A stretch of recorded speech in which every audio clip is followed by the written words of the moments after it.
تو انسان کسی کے عذاب کو دیکھ کے انسان پہ یہ سوٹ نہیں کرتا کہ وہ خوش ہو. جب کسی علاقے میں آگ لگتی ہے، کچھ برے ہوتے ہیں کچھ اچھے ہوتے ہیں، تو ہم اس آگ پہ ہرگز خوش نہیں ہیں. اللہ اس آگ کو جلدی بجھا دے. بہت سے بے گناہ لوگ بھی ہوں گے، اور اس سے عبرت حاصل کرو. ایک آگ انسان لگاتا ہے اور کچھ آگیں اللہ بھی لگا لیتا ہے. ہم تو حیران ہو رہے ہیں امریکہ جیسے ملک میں آگ لگ کیسے گئی. اتنا ان کا آگ بجھانے کے جو ان کے جو سروسز ہیں وہ اتنی ایکٹیو ہیں کہ آپ سوچ بھی نہیں سکتے. مفتی صاحب، لاس اینجلس میں آگ بے قابو ہو گئی ہے. کچھ مسلمانوں کو اس پر خوشی ہو رہی ہے اور کچھ انسانی جانوں کے ضیاع پر بہت غمگین دکھائی دے رہے ہیں.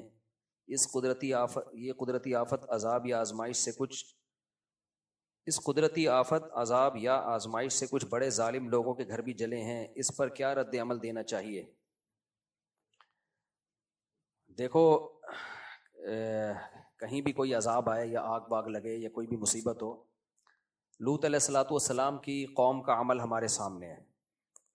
وہ گناہوں میں مبتلا تھی. جب ان پر عذاب کے لیے اللہ نے فرشتے بھیجے تو فرشتوں نے پہلے ابراہیم علیہ السلام کو آ کے خبر دی، ارسلنا الی قوم لوط، ہم قوم لوط کے پاس آئے ہیں اور ان کو تباہ کرنے کے لیے آئے ہیں. تو ابراہیم علیہ السلام نے اس پہ خوشی نہیں منائی تھی. قرآن کہتا ہے یجادلونا فی قوم لوط، ابراہیم علیہ السلام ہم سے جھگڑنے لگے.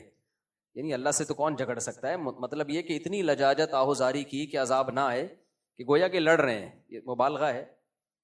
اور اللہ نے فرمایا ان ابراہیم لحلیم اواہ منیب، نرم دل تھے، بردبار تھے. تو انسان کسی کے عذاب کو دیکھ کے انسان پہ یہ سوٹ نہیں کرتا کہ وہ خوش ہو. ہمیں تو بس اللہ کے عذاب سے پناہ مانگنی چاہیے کہ اللہ نے جو کافروں کو بھی عذاب دینا ہے آخر میں ہی رکھے. دنیا میں اللہ کسی کو عذاب نہ دے. تو اس پہ خوشی نہیں بنتی جو آگ لگی ہے. یہ جب مان لیا جائے کہ وہ سارے ظالم ہی ہیں. ایسا ہوتا بھی نہیں ہے. جب کسی علاقے میں آگ لگتی ہے کچھ برے ہوتے ہیں کچھ اچھے ہوتے ہیں. البتہ اتنی بات ضرور ہے کہ یہ عبرت کی بات ضرور ہے. غزہ میں جب آگ لگی ہے، جو روزانہ آگ لگ رہی ہے، روزانہ بم برسائے جا رہے ہیں جس میں معصوم بچے جل رہے ہیں، اس آگ پہ کوئی نہیں روتا. یہاں جب آگ لگی ہے تو پورے میڈیا نے اس کو فوکس کیا ہوا ہے، کوریج. تو ہم یہ نہیں کہہ رہے کہ اس آگ کو آپ کوریج نہ دیں، اس کو بجھانے کی کوشش نہ کریں. یہ جیسے انسان ہے تو غزہ میں رہنے والے بچے، عورتیں، وہ بھی تو انسان ہیں. ان کے بارے میں خاموشی اختیار کر لینا، بلکہ اور اسرائیل کو اپریشیٹ کرنا، پروموٹ کرنا، اس کی مدد کرنا، تو پھر انتقام کی اللہ کی آگ بھی جوش میں آتی ہے. اور اللہ بتاتا ہے کہ تم جو کر سکتے ہو تم کرو، میں جو کر سکتا ہوں وہ میں کروں گا. وَمَكَرُوا وَمَكَرَ اللَّهُ وَاللَّهُ خَيْرُ الْمَاكِرِينَ. اللہ کہتے ہیں یہ میرے خلاف تدبیریں کرتے ہیں تو میں بھی تدبیر کرنے والا ہوں، اور میری تدبیر ان سے زیادہ پاورفل ہوتی ہے. تو ہم اس آگ پہ ہرگز خوش نہیں ہیں. اللہ اس آگ کو جلدی بجھا دے. بہت سے بے گناہ لوگ بھی ہوں گے اور بہت سے ظالم بھی ہوں گے. جیسے انہوں نے کہا کچھ ظالم صحافی جو ہے وہ اسرائیل کے اس عمل کو اپریشیٹ کرتے ہیں جو غزہ میں جو کچھ کر رہا ہے. تو ان صحافیوں کے گھر بھی جلے ہیں. نہ چلتے اچھا تھا، ویسے ہی اللہ ان کو ہدایت دے دیتا. لیکن یہ عبرت کی بات بہرحال ہے کہ اللہ جو عرش پر ہے وہ لا تحسبن اللہ غافلا عما يعمل الظالمون. اللہ کہتے ہیں اللہ کو غافل مت سمجھو جو کچھ ظالم لوگ کر رہے ہیں.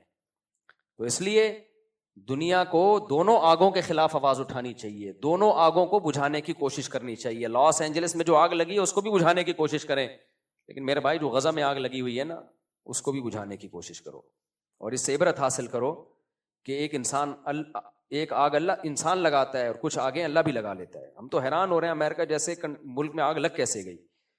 یورپ، امریکہ، کینیڈا، جاپان، ان ملکوں میں گیا ہوں. آگ سے بچنے کے لیے انہوں نے اتنی تدبیریں اختیار کی ہوئی ہوتی ہیں کہ آپ کی سوچ ہے. ہر بلڈنگ میں فوارے لگے ہوئے ہوتے ہیں، آٹومیٹیکلی آگ لگے گی تو یہ خود بخود یہ آن ہو جائیں گے. اور سڑکوں کے کنارے سڑکوں میں جو ہے نا ایسی جال بچھایا ہوا ہوتا ہے گیسز کا کہ جیسے ہی یا پانی کی لائنیں الگ سے ہوتی ہیں کہ آگ لگی تو یہ خود بخود کھل جائیں گی. اتنا ان کا آگ بجھانے کے جو ان کے جو سروسز ہیں وہ اتنی ایکٹیو ہیں کہ آپ سوچ بھی نہیں سکتے. اس کے باوجود لگ جاتی ہے. وجہ اس کی ہے بھائی اللہ سے کوئی لڑ نہیں سکتا، اللہ سے کوئی لڑ نہیں سکتا. حادثات بہرحال ہوتے ہیں تو ہمیں ڈرنا چاہیے کہ جو اللہ ہے نا عرش پر وہ غافل نہیں ہے. تو اتنی بات ضرور ہے کہ ان بڑی طاقتوں کو ہوش کے ناخن لینا چاہیے کہ آپ غزہ پہ جس طرح سے خاموش ہو. ٹھیک ہے کچھ لوگ احتجاج وہاں بھی، امریکہ میں بھی عوام احتجاج کرتی ہے. یہ سارے امریکہ ایک جیسے نہیں ہیں، بہت سے لوگ غزہ کے حق میں آواز اٹھاتے ہیں. یو کے میں بھی، آسٹریلیا میں بھی، کینیڈا میں بھی ہر جگہ آوازیں اٹھ رہی ہیں، لیکن وہ اتنی پاورفل آوازیں نہیں ہیں کہ اسرائیل باز آ جائے اس ظلم سے جو وہ غزہ میں کر رہا ہے. تو اس لیے یہ عبرت کا سامان ہے. تو عبرت والوں کو اس سے، اور پھر جو آگ میں جلتے ہیں تو ان کو احساس بھی ہوگا کہ آگ ہوتی کیا چیز ہے. جب تک انسان اس مصیبت میں خود نہیں مبتلا ہوتا نا، دوسرے کے غم کا احساس نہیں ہوتا. جو اللہ نے ہمیں رمضان میں روزے رکھنے کا حکم دیا، اس میں بہت ساری حکمتوں میں ایک حکمت یہ بھی ہے کہ بھوکا رہ کے غریبوں کا احساس ہوتا ہے کہ بھوک کیا چیز ہوتی ہے. جن کو کھانا نہیں ملتا ان بیچاروں کی کیا کیفیت ہوتی ہے. تو اللہ کی طرف سے آزمائشیں، اللہ تعالیٰ اس آگ کو جلدی بجھائے اور اس عذاب کو جلدی ٹالے، ختم کرے. اور لوگ جتنے جو زخمی ہیں اللہ ان کو جلد سے جلد شفا دے. لیکن اللہ اس سے ان ظالموں کو سیکھنے کا موقع بھی دے، عبرت کا موقع دے کہ جنہوں نے غزہ میں آگ لگائی ہوئی ہے، یا آگ لگائی تو نہیں ہے لیکن اس آگ کو وہ پروموٹ کر رہے ہیں، اپریشیٹ کر رہے ہیں ظالموں کو کی حوصلہ افزائی کر رہے ہیں، یا اس آگ لگانے میں ان کے شریک بن رہے ہیں.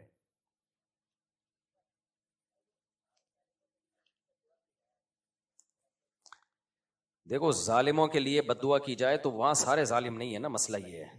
اسپیسیفک ظالم کے لیے بد دعا کرنا تو جائز ہے، وہ بھی شدید حالات میں جب ظلم بہت بڑھ جائے تو اللہ نے اجازت دی ہے. لیکن پھر وہ صرف ظالم کی حد تک محدود رکھی جائے نا. میں گیا ہوں لاس اینجلس، سارے ظالم نہیں ہیں وہاں، بہت سے نیک لوگ بھی رہتے ہیں، بہت سے امریکی بھی ایسے ہیں جو اسرائیل کو سپورٹ نہیں کرتے. وہ غزہ کے حق میں، وہ غزہ پہ جو ظلم ہو رہا ہے اس کے خلاف ہیں.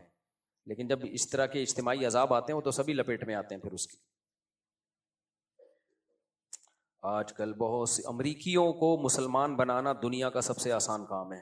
باہر ملکوں میں ایک چیز کا ہمیں اندازہ ہوا کہ وہاں سب سے آسان کام غیر مسلم کو مسلمان بنانا ہے. تو وجہ اس کی ہے کہ وہ خالی کاغذ کی طرح ہیں، ان کی خاندانی روایات تو ختم ہو گئی نا. انڈیا میں جب ہندو مسلمان بنتا ہے نا تو اس کی پرمپرا اور پیچھے پورا خاندان اور وہ دھمکیاں اور قتل.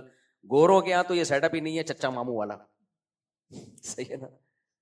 اس کی انڈیویجول لائف ہے، وہ لائف پہ انجوائے کر رہا ہے. اس کو تمیز سے بات سمجھاؤ وہ سمجھ جائے گا، وہ مان جائے گا وہ. لیکن وہاں کوئی تمیز سے یہ کام کر نہیں رہا، کر رہے ہیں لیکن بہت محدود پیمانے پر کام ہو رہا ہے. ورنہ کوئی صحیح طریقے سے کام کرے نا. اچھا بہت سے تنظیمیں جو کام کر رہی ہیں، جو ہم نے اتنے ہزاروں مسلمان کر دیے، ٹھیک ہے ان کو اپریشیٹ کرنا چاہیے ان تنظیموں کو. لیکن وہ جو انہوں نے مسلمان کیے ہوتے ہیں نا، وہ ان کی اتنی ایفرٹ نہیں ہوتی، وہ خود ہی مسلمان ہونے کے لیے تیار ہوئے بیٹھے ہیں لوگ. میں ملاوی گیا تو ایک بندہ لانچ میں نہیں، جس کی میں نے ولاگ بھی بنایا، ایک افریقی آیا، کرسچن تھا. وہ کہتا ہے ہماری داڑیاں ٹوپیاں دیکھی، کچھ مستورات بھی تھیں ہمارے ساتھ، تو وہ ان کا پردہ وردہ بھی، نماز سب دیکھا اس نے، تو ان کی عورتوں کو تو پردہ ہی نہیں ہوتا. تو یہ چیز ویسی اٹریکٹ کرتی ہے یار کہ ان کی خواتین ہیں کیسی با پردہ، بچیوں نے بھی اسکارف پہنے ہوئے ہیں، بچوں کے بھی پورے ڈریس ہیں. یہ چیز خود انسان کو، ہر خاندانی آدمی چاہتا ہے یار کوئی تمیز کی زندگی ہو. تو وہ آیا اور کہنے لگی یہاں سے یورپ جاتے ہیں لوگ، لڑکے سوچتے ہیں ابے یار اس ٹرک میں جا رہے ہوتے ہیں. تو یہ سب 2-4 دن کے مزے ہیں، اس کے بعد یہ نیچرل لائف نہیں ہے. انسان کو پردے والی عورت ہی اچھی لگتی ہے، اپنی بیوی بیٹی ماں کو سب لوگ، مرد پردے میں ہی اچھی لگتی ہے اس کو، وہ کہ یار پردے میں ہی رہے، بیوی بھی پردے میں ہی اچھی لگتی ہے. تو عجیب سا. میں تو وہاں گیا نا ایک گھر میں کسی اس کنٹری کا نام نہیں بتاؤں گا، میں نے پہلے بھی واقعہ سنایا تھا. تو مجھے انگریزوں کے گھر اندر سے دیکھنے کا بڑا شوق تھا کہ یار ان کا کلچر تو نظر آئے. تو ایک کنٹری میں ہمارا جانو انگریز نہیں تھے وہاں پہ، غیر مسلم تھے، گورے نہیں تھے، لیکن گوروں کے ٹائپ کے ہی ہو گئے ہیں ساری دنیا. تو وہ بھی بڑا ترقی یافتہ ملک تھا. تو میں نے ان سے کہا یار تھوڑا مجھے گھر کے اندر کو تو دکھاؤ نا کیا ہے. تو وہ ان کے پڑوس تھے، انہوں نے بات کر لی. ایک انکل باہر کھڑے ہوئے تھے، ان سے اجازت لی کہ یہ اسکالر ہیں، پاکستان سے آئے ہیں، یہ آپ کے گھر کے اندر کا سیٹ اپ دیکھنا چاہ رہے ہیں کیا ہوتا ہے، یعنی کیسے رہتے ہیں آپ لوگ. ہمیں یہ ہے شوق بہت. اس نے پی ہوئی تھی نا، قمیض اتاری بھی تھی، شکر ہے نیچے پہنا ہوا تھا، ورنہ پینے کے بعد بعض دفعہ وہ سمجھتا ہے کہ پہنا ہوا ہے، وہ ہوتا نہیں ہے پہنا ہوا. اوپر سے قمیض اتری بھی. تو میں نے کہا قابل برداشت ہے. تو گھوم رہا ہے نا. اس نے کہا ہاں ٹھیک ہے چلے جاؤ. اب ہم لوگ جب کسی کو گھر میں لے کے جائیں پہلے بیگم پردہ کر لو، ایسا ہی ہوتا ہے نا، مستورات ایک سائڈ پہ ہو جائیں. اس نے کہا گھس جا، اسپینش زبان میں بولا وڑ. ٹھیک ہے نا. ہم نے کہا یار کوئی پردہ کچھ بھی نہیں.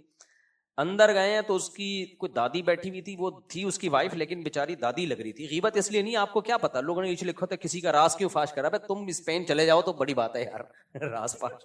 تمہیں گھر کا ایڈریس تھوڑی دے رہا ہوں میں. کیا پتا کس کی بات ہو رہی ہے, اس کو بھی نہیں پتا کیونکہ اس نے تو پی وی تھی. میرا ترجمہ کر کے بھی کوئی بتا دے گا نا اسپینش میں کہ آپ کا واقعہ سنا ہے, پھر بھی اس کی سمجھ میں نہیں آئے گا, اس کو پتہ ہی نہیں ہوا کیا ہے نا. پینے والے کو تو ہوش کے بعد پتا چلتا ہے کون آیا کون نہیں آیا, اس لیے اس میں کوئی غیبت نہیں ہے. تو جب میں اندر گیا ہوں تو ایک بڑھیا بیٹھی ہوئی, اللہ معاف فرمائے اس نے, اور بس وہ اوپر کا تھوڑا بہت, یار بوڑھی عورتیں اس ڈریس میں اچھی لگتی ہیں, بیٹھی ہوئی کوئی فلم دیکھ رہی ہے. وہ مجھے اپنی دادی یاد آئی, یار ہماری دادی کیسی نورانی چہرہ ان کا یار. وہ بڑھیا اس کی بیوی تھی, بعد میں اس نے بتایا, وہ بیچاری جلدی وہ بڑی عمر کی خاتون سے شادی کر لی ہوگی, خیر وہ تو ان کا پرسنل معاملہ ہے, کوئی ایسا مسئلہ نہیں ہے یہ. تو مجھے اپنی دادی یاد آئی, میں نے کہا یار ایک ہماری دادی یاد نانیاں ہوتی ہیں, نانی بھی یاد آئیں, دادی بھی, کیسا سر پہ ان کے وہ ہوتا تھا اور ہاتھ میں تسبیح, مصلے پہ بیٹھی ہوتی تھیں, قرآن پڑھ رہی ہوتی تھیں. اتنے چادریں تھی نا ہماری دادی کی ایک ہی مصلے پہ, اور وہ اپنے زمانے کے جہیز کا ایک بکسا رکھا ہوا تھا. ان کی انٹرٹینمنٹ ہماری دادی کی تھی کتھا پان, ایک پورا وہ ڈبہ تھا, اس میں سروتا اور کتھا اور چونا اور یہ زیادہ یہ تھا, وہ لگایا یوں رکھا اور پھر اپنا اللہ اللہ کرنا لگی. اور زیادہ انٹرٹینمنٹ کے لیے غیبتیں کرتی تھی پڑوسیوں کی, اللہ مغفرت فرمائے. اڑوس پڑوس کی نا ہر وقت یہ چل رہی ہوتی تھی. میری والدہ اور میری دادی ساس بہو تھے نا, ٹائم اچھا پاس ہو جاتا. وہ بہن وہ آئی تھی, وہ بہو وہ کہہ رہی تھی, اچھا میری والدہ کی عمر بھی 60-65 سال ہو گئی, ان کو دلہن کہتی تھی, کیونکہ جب وہ رخصت ہو کے آئی تو دلہن تھی نا, تو ہم کہتے تھے اب تو 65 سال کی دادی بن گئی ہیں, نانی بن گئی ہیں, اب بھی ان کی زبان پہ ہی تھا دلہن, کیا کر رہی.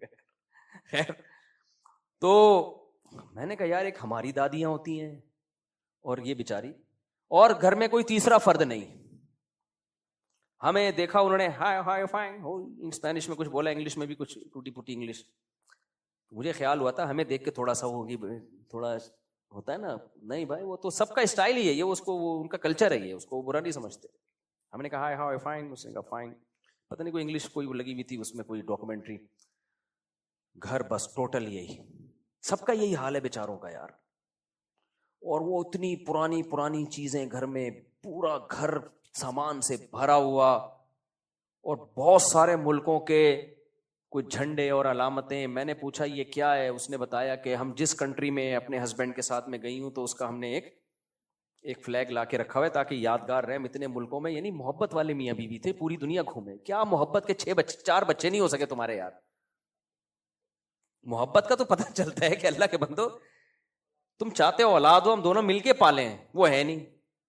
پھر شاید ایک آدھ بچہ تھا, وہ پتہ نہیں کہاں شارٹ تھا, وہ 18 سال کا ہوتا ہی کہ مارکیٹ سے شارٹ ہو گیا. مجھے زیادہ ترس آ رہا تھا اس بیچاری بڑھیا پہ کہ یار مجھے بیٹا بنا لو, میں تمہاری خدمت کروں گا. کوئی ایسے یار, اب یہ اور بوڑھی ہوگی تو کیا ہوگا اس بیچاری کا. تو یہ حالات چل رہے ہیں مارکیٹ میں, سمجھ رہے ہو کیا بات. یہ میں نے شروع کہاں سے کی تھی, یہ کس پہ, نہیں یہ بات یہ واقع. ہاں تو اب مجھے ایک بات بتاؤ, یہ جب اسلام کو سنیں پڑھیں, ان کا تو بہت اٹریکشن ہے بھائی.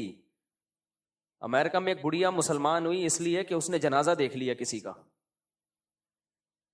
اور وہ مسلمان بھی بڑے لبرل سے تھے, کوئی بہت مذہبی نہیں تھے. ان کی دادی کا انتقال ہوا امریکہ میں, انہوں نے غسل دیا, کفن دیا, جنازہ رکھا, پڑا بڑی تمیز سے جا کے. وہ بڑھیا نے, انگریز نے کہا بھائی کتنی تم عزت مردے کو دیتے ہو, میں تو مر گئی تو مجھے تو پتہ نہیں جلا دیں گے کیا کریں گے, میرے بچے بھی آئے گا بھی کہ نہیں آئے گا. وہاں گاؤں دیہاتوں میں فیملی سسٹم ہے, لیکن شہروں میں تو یہی حالات چل رہے ہیں. تو مجھے تو پتہ نہیں کیا کر دیں گے. تو میں اگر مسلمان ہو گئی مجھے بھی یہ پروٹوکول ملے گا. انہوں نے کہا ہاں بھائی, یہ تو جو بھی مسلمان ہو اس کو ہم غسل کفن کے بغیر نہیں دفناتے. وہ مسلمان ہو گئی. تو میں وہ افریقہ والے کا بتا رہا تھا, ملاوی میں نا, تو وہ لانچ میں ہمارے ساتھ آیا, اور جب دیکھا بھائی خواتین نے پردہ بھی کیا ہوا ہے, بچوں نے بھی بڑی تمیز کے بیٹھے ہوئے ہیں, اور سارے ہمارے ساتھ تبلیغی ٹائپ کے لوگ, داڑھیوں والے. تو اس نے آ کے بات کرنا شروع کر دی, میں بھی اسلام لانا چاہتا ہوں. تو ہم نے پھر اس کو تبلیغ کی سمجھایا. پھر میں نے ان کے ذمہ لگا دیا بھائی اس کو کلمہ پڑھا دینا. میں نے کہا میں تو جا رہا ہوں, تم نے نہیں پڑھایا نا الٹے لٹکے ہوئے ہوگے قیامت کے دن تم. پھر میں نے فون کر کے پوچھا بھی, تو وہاں مسلمان کرنا کوئی اتنا مسئلہ نہیں ہے. مسئلہ ہمارے ساتھ ہے, مسلمان کر کے سنبھالتے ہی نہیں ہمارے لوگ. کوئی ایسے کچھ سیٹ اپ ہی نہیں ہے بڑا سیٹ اپ کہ ان کو سنبھالا جائے, پھر ان کو تبلیغ کی جائے کوئی. تو میں اس پہ بھی سوچ رہا ہوں, کچھ کر بھی رہے ہیں, ایسا نہیں ہے سارے ایسے نہیں ہیں, لیکن کچھ لوگ کر بھی رہے ہیں اس پہ. خلاصہ یہ نکلا کہ اس وقت دنیا میں جو ہٹ دھرم اور ضدی ہیں ان کی تو میں بات ہی نہیں کر رہا، لیکن نارملی غیر مسلم کا اسلام لانا اتنا مسئلہ نہیں. ابھی دیکھو ایک عیسائی آتا تھا یہاں بیان میں بیٹھتا تھا، کرسچن لڑکا تھا، میرا خیال ہے کتنے سال بیان سنا ہوگا، کون جس کے بیچارے کی ڈیتھ بھی ہو گئی ابھی، کون لایا تھا اس کو یار، ادھر ہی کوئی لڑکا آتا ہے بیان میں، تو کئی سالوں یا کئی مہینوں سے بیان سن رہا تھا، مجھے نہیں پتا تھا یہ کرسچن ہے، بیان سن کے چلا جاتا تھا.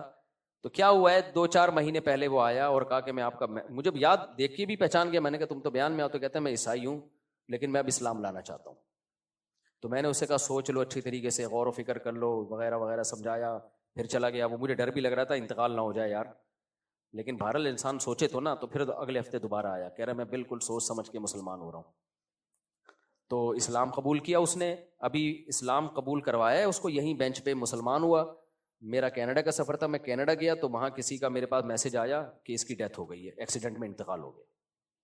میں نے کہا کون، میں پہچان نہیں رہا، تصویر پہ میں نے کہا بھائی یہ تو وہی ہے جو ابھی ہے. لیکن مجھے وہ حدیث، ایسے بہت واقعات اپنی زندگی میں دیکھے ہیں بھائی. تو حدیث میں آتا ہے کہ انسان برے عمل کرتے کرتے کرتے ایک بالش جہنم کے قریب پہنچ جاتا ہے، لیکن اللہ کے علم میں ہوتا ہے کہ یہ جنتیوں میں سے ہے. صحیح ہے نا، صحیح حدیث ہے.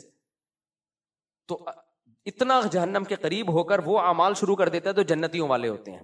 اور اس کے الٹا بھی ہوتا ہے، نیک عمل کرتے کرتے جنت کے ایک بالش قریب ہوتا ہے، لیکن اللہ کے علم میں ہوتا ہے کہ یہ جائے گا کہاں، جہنم میں. عین وقت پہ مرتد ہو جاتا ہے، اس کو پتہ نہیں ہوتا اس کے بعد میری موت ہے. میں نے ایسے اپنی زندگی میں غیر مسلم اور بھی دیکھے ہیں، جوان مسلمان ہوئے 4 دن بعد ڈیتھ ہو گئی ایکسیڈنٹ سے. یا تو یہ بڑے خوش قسمت لوگ ہیں. اس لیے میں کوئی غیر مسلم مسلمان ہونا چاہے نا اس کو ڈیلے نہیں کرتا بھائی، موت کا کوئی بھروسہ نہیں ہے. ایک واقعہ تو میں بہت دفعہ سنا چکا ہوں. ہم جس مسجد میں رہا کرتے تھے پہلے، وہاں ایک عیسائی لڑکا آیا، ینگ تھا، 22-23 سال کا لڑکا، رمضان میں. اور یہ پرانا واقعہ ہے، جون جولائی کے روزے تھے ہمارے بچپن کے، جون جولائی کے بہت لمبے ٹف روزے تھے. اس میں تو مسلمانوں کا دل چاہ رہا ہوتا ہے کہ یار ہم تو عید کے بعد مسلمان ہو جاتے تو زیادہ اچھا. اتنے لمبے ٹف روزے تھے، ہمارے بچپن کی بات کر رہا ہوں. اور اس وقت ایئر کنڈیشن وغیرہ کی اتنی سہولتیں بھی نہیں تھیں، بہت کم لوگوں کے ایسی اے سی جس کے گھر ہوتا وہ تو مجھے یاد ہے ایک دفعہ ہم کسی بینک میں جانا ہوا، اے سی لگا ہوا تھا. میں اپنے کزنوں کو، ابے بھائی ایسی ٹھنڈی ہوائیں آ رہی تھیں، میں ان کو جا کے بتا رہا تھا، وہ بھائی تو اے سی بہت کم لوگوں کے یہاں ہوا کرتا تھا. تو وہ لڑکا رمضان میں مسلمان ہوا. ہماری مسجد کے امام صاحب نے اس کو بہت اچھی طرح سمجھایا، سوچ لو، جلد بازی نہیں ہے، کوئی جبری دباؤ تو نہیں ہے، کوئی لالچ تو نہیں ہے. انہوں نے کہا ہم پیسے ویسوں کا تعاون نہیں کریں گے. دیکھنا چاہ رہے تھے نا، بعض لوگ 10 دفعہ روزانہ مسلمان ہوتے ہیں، ایسے بھی ہم نے کچھ غیر مسلم پکڑے ہیں. ادھر آ کے مسلمان ہوا، چندہ لیا، اس مسجد میں جا کے دوبارہ مسلمان ہوا، ادھر سے چندہ لیا. پورے کراچی میں مسلمان ہی ہو رہے ہیں ڈیلی. وہ تو ایسے بھی فراڈ ہی ہیں کچھ. تو دیکھ لیا بھائی نہیں کوئی فراڈ نہیں ہے. تو ہمارے سامنے اس کو پھر امام صاحب نے کلمہ پڑھایا. اللہ کی قدرت، اگلے دن وہ بیمار ہوا ہے اور بخار آیا اس کو، اتنا سخت بیمار ہوا، لیکن اس نے اسی وقت وصیت کر دی، اپنے سارے خاندان میں اعلان کر دیا، دیکھو میں اسلام قبول کر چکا ہوں اور میری موت ہوئی تو مجھے غسل دیا جائے گا، مجھے کفن دیا جائے گا، میرا جنازہ پڑھا جائے گا. اور اس کی موت ہو گئی. لیکن عیسائیوں میں ایک چیز ہے، قرآن سے بھی پتہ چلتا ہے، مشاہدے سے بھی. اللہ کہتے ہیں کہ اسلام کے خلاف سب سے کم تعصب عیسائیوں میں ہے. وَلَتَجِدَنَّ أَقْرَبَهُم مَوَدَّةً لِّلَّذِينَ آمَنُوا الَّذِينَ قَالُوا إِنَّا نَصَارَىٰ. سورہ نساء یا سورہ مائدہ کی آیات ہے کہ تم مسلمانوں کا سب سے بڑا دشمن یہود کو پاؤ گے اور مسلمانوں کے سب سے قریب تم عیسائیت کو پاؤ گے. تبھی دنیا میں اسلام قبول کرنے والوں میں جو کنورژن ہے نا، سب سے زیادہ عیسائیوں کی ہے. عیسائی لوگ سب سے زیادہ مسلمان ہوتے ہیں، اور ان میں تعصب بھی نسبتاً کم ہے. کوئی عیسائی مسلمان ہو جائے تو اکثر اتنا خطرناک اس کا بائیکاٹ نہیں ہوتا. ہمارے بھی کرسچن کچھ دوست تھے نا، اسکول میں پڑھتے تھے، تو ان کے ہم دیکھتے تھے ان کے والدین کچھ زیادہ سختی نہیں کرتے، وہی جو ٹھیک ہے. تو بلکہ بہت براڈ مائنڈیڈ سب نہیں ہوتے، کوئی لوگ ایک دم کمنٹ شروع کر دیتے ہیں فلاں جگہ. بھائی میں 100% کی بات نہیں کر رہا، میں میجورٹی کی بات کر رہا ہوں. تو انگریزوں کا اصل مذہب بھی چونکہ عیسائیت ہے، وہ بہت آرام سے مسلمان ہو جاتے ہیں. ابھی کینیڈا میں ایک انگریز ملا، میں نے پچھلی دفعہ بھی واقعہ سنایا تھا، داڑھی ماشاءاللہ، اس کی فیملی کے ساتھ آیا ہوا تھا، ہوٹل میں مجھ سے ملا، کہتا ہے میں تو ٹوٹی پھوٹی اردو تھی، کہتا ہے کہ میں عیسائی تھا. میں نے کہا مسلمان کیسے ہوئے؟ کہہ رہے میں بائبل پڑھتا تھا، ایک دن میں نے قرآن پڑھا تو میری تو آنکھیں کھل گئی کہ اتنی واضح آیات، اتنی واضح توحید، اتنے واضح احکام. کہہ رہے بس میں نے ارادہ کیا مسلمان ہوتا ہوں. مسجد میں گیا، تبلیغ والے آئے ہوئے تھے 20 سال پہلے، ان کے ہاتھ پہ مسلمان ہوا. پھر مولانا شیخ الحدیث مولانا زکریا رحمۃ اللہ علیہ کا امریکہ میں مدرسہ تھا یار، انہوں نے بھی بڑے کام کرے گئے ہیں یار. کیا کیا کیا کام کر دیے یار انہوں نے. افریقہ میں ان کا کام، یو کے میں تو مدارس بھرے ہوئے ہیں. ساؤتھ افریقہ تو پورا فتح کر لیا ہے. سارے شیخ الحدیث مولانا زکریا کے خلیفہ ہیں ساؤتھ افریقہ میں. مدرسے ہی مدرسے، زیمبیا میں، ملاوی میں، جہاں بھی جاؤ بھائی، اور گئے بھی ہیں. آدمی کہتا ہے یار یہ کیا تھے یار یہ. پھر تبلیغ جماعت کو جو اتنی ترقی ملی ہے اس میں حضرت شیخ الحدیث مولانا زکریا رحمۃ اللہ کا بہت بڑا دخل ہے. تو اتنا کام اللہ نے ان سے لیا ہے. کہہ رہے ان کے مدرسے میں گیا، امریکہ میں ان کا مدرسہ اس وقت ان کے خلیفہ نے بنایا، پھر تو وہاں پڑھا، عالم بنے، پھر دنیا میں سفر کیا. بہرحال تو جو سب سے زیادہ اسلام قبول کرنے والے لوگ ہیں نا وہ عیسائی ہیں. ہندو بھی ہوتے ہیں بہت سارے. ایک ہندو لڑکا بھی یہاں مسلمان ہوا، وہ بہت مضبوط ایمان والا ماشاءاللہ. اپنے والد پہ اس نے اتنی محنت کی، لڑکا تھا بیچارہ نوجوان سا بالکل، اتنی محنت کی. والد مسلمان نہیں ہوتے تھے، والد بیمار ہو گئے بالکل آخری وقت نا، فالج ہو گیا ان کو. پھر والد نے آمادگی ظاہر کر دی، پھر اپنے ابا کو میرے پاس لایا، ان کو ہم نے کلمہ پڑھایا اور چند دنوں میں ابا کا انتقال ہو گیا. تو ہم نے کہا دیکھو یار کتنی ایک اس کے لیے خوشی کی بات ہوتی ہے نا. تو غیر مسلم بہت آسانی سے ہوتا ہے دم ہمارے اندر. ایک تو ہمارے آپس کے پھڈے، جب یوٹیوب پہ کسی مذہبی اسکالر کو سنو نفرت ہی پیدا ہوتی ہے. وہ فلانا ایسا ہے، وہ فلانے نے اپنی کتاب میں یہ لکھا، فلانے نے اپنی کتاب میں یہ لکھا، فلانے. ابے تو چھوڑ دے، تو بتا صحیح کیا ہے، بس اتنا کافی ہے. فلاں کی ٹانگیں کھینچنے کی ضرورت.